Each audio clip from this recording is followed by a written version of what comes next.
All right, I call this meeting of the Anderson School District 3 Board of Trustees to order. Mr. Baltnight? Let's pray.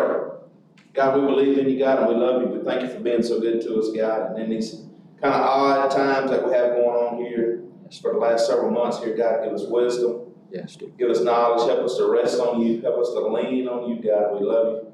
Yes. Give us wisdom to move the way you have us move here in Anderson District 3. Thank you for this administration. We love you. In Jesus' name, amen. Amen. Join me with the pledge. I pledge allegiance to the flag of the United States of America and to the republic for which it stands, one nation, under God, indivisible, with liberty and justice for all. All right, appreciate everybody being here. It's very strange times, as already been noted, but we do appreciate everybody being here. All the members of the board are present. So at this time, we need to approve the agenda, and we do have some things that we need to change on the agenda. One thing is, we need to delay the consideration of the bond resolution to the May meeting. The county board is meeting virtually in April, and they do not feel good about approving a bond resolution for us in a virtual meeting. So we'll move it to our May meeting to approve it, and then it'll be followed the next week by the county board approval. I move we accept the agenda with the deletion of action item C. we have a motion by Mr. Owens to accept the agenda as amended, second by Mr. Watt. All in favor, raise your right hand. It is unanimous. We also need to move Mr. Moore's business report just to the appendix items. The budget update was based on the House's original numbers, and as you probably read last week, the House and the Senate came back to approve a resolution to basically let us operate based on last year's numbers, and I don't think they've come to an agreement yet. So his financial report will be in the appendix item, but unless you have questions, we won't present that information tonight. Okay. All right, I trust that each of you have read over the minutes of the last meeting. Are there any additions, deletions, or corrections? Make a motion, we approve the meeting, the minutes. We have a motion by Mr. Baltnight to approve the minutes as written, a second by Mr. Holbrook. All in favor, raise your right hand. It's unanimous. All right, we're going to go to our action item portion of our agenda, and I'm going to turn it over to Ms. Hipp for her recommendation to waive a board policy. Okay, at this time, I'd like to recommend that we waive policy BEDH, public participating at meetings until further notice. The correspondence we got from the School Boards Association is that, you have to provide audio of meetings, but you do not have to allow public comments. But if you do have it in your board policy, which we do, that the public can sign up to participate, we need to waive that at this time since our meetings are closed to the public. Now, once we get to a hearing on our budget, that is a time when we would have to open it up again for public comments, because that is a requirement in the budget process. But at this time, we're waiving that policy simply because our meetings are closed due to the virus. Once the virus threat is over, we can go back and change that. Okay, so we do have a recommendation from our superintendent to waive board policy BEDH, public participation at meetings until further notice. So moved. We have a motion by Mr. White, second by Mr. Holbrook. All right, any discussion on this waiver? All right, all in favor, raise your right hand. It is unanimous with all board members present. We're going to move on to an emergency resolution referencing the 2019 novel coronavirus response.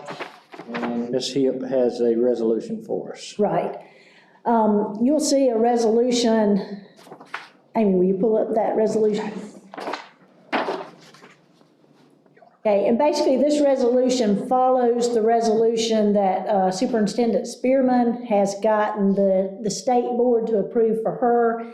What it really does is it allows us as a district to basically waive any policies that are in conflict with a order coming from the governor. An example of that could be seat time. The state has a policy on the amount of seat time to get credit. Therefore, we have a policy on that. Well, right now that's waived because of what's going on. It's more of a, now the policy is considered mastery to award credit. So that's just one example.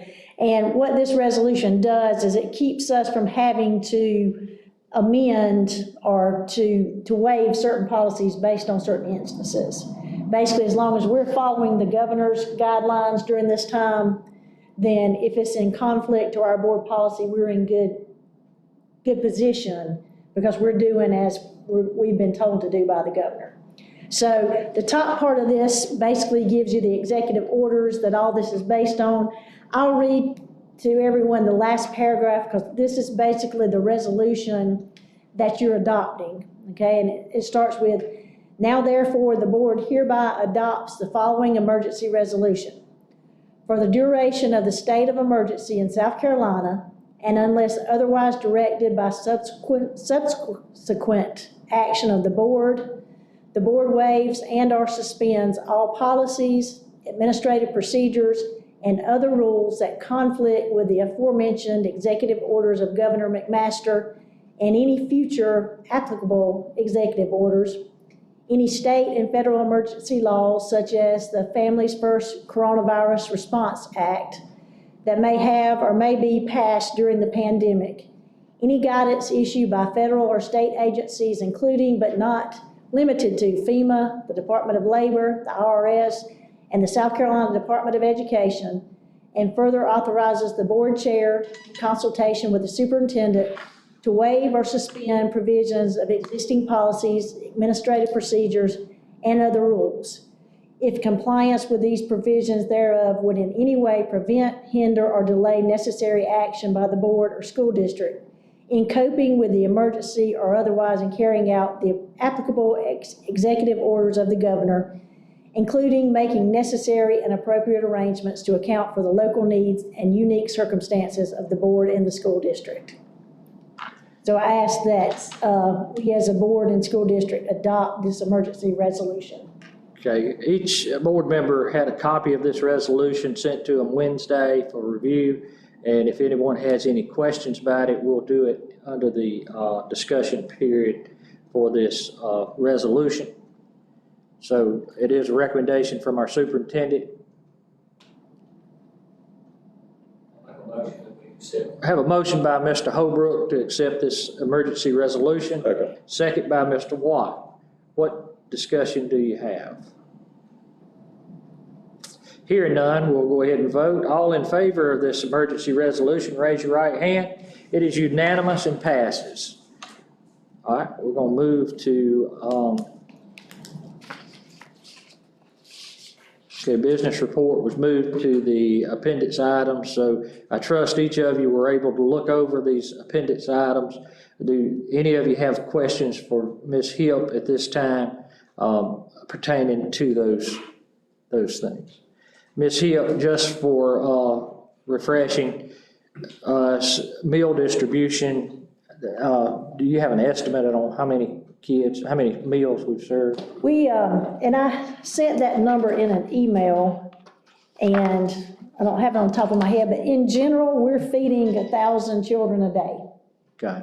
And it's grown, but I think the first day we fed about 400, but by the end of that week, that number was between 950 and 1,000. We sent home before spring break 10,000 meals, 5 breakfast, 5 lunch. So that has been a great reflection of the great work of our school district, from our bus drivers, our cafeteria workers, our aides, and everyone who have come in and helped. That's very true, and we do appreciate it. The board appreciates everybody who worked hard on those distributions and everything else that the teachers are doing outside of that, and all the things that are being done within our district to keep learning happening and our kids fed. All right. If you'll, Amy, see, I think that report may be some of the items you have, and we might could give that number. It was an impressive number. 14,000. I think so. 34. Yeah. That wouldn't be it. I I don't see it there. Well, there, I think, you're right, 14,000, but I think it's double, because I think it's 14,000 lunch and 14,000 breakfast. right. It's very impressive, and we really appreciate the hard work, and that's no small undertaking. Okay, any other comments or questions around the appendix items? I will say that, and I think Dylan posted this on our website, Paul Brown did a great story on our meal distribution and Wi-Fi enabled buses that's on the Anderson County channel, but I think Dylan or Amy one posted it yesterday on our site. Right. I watched it yesterday on Anderson County. It's good. Good deal. Okay, we do have some personnel matters that needs to be addressed in executive session. We have a motion by Mr. Owens to enter into executive session for personnel matters. We have a motion by Mr. Watt, a second by Mr. Watt to do that. All in favor, raise your right hand. It is unanimous. This time we'll leave Facebook Live and enter into executive session to discuss personnel matters.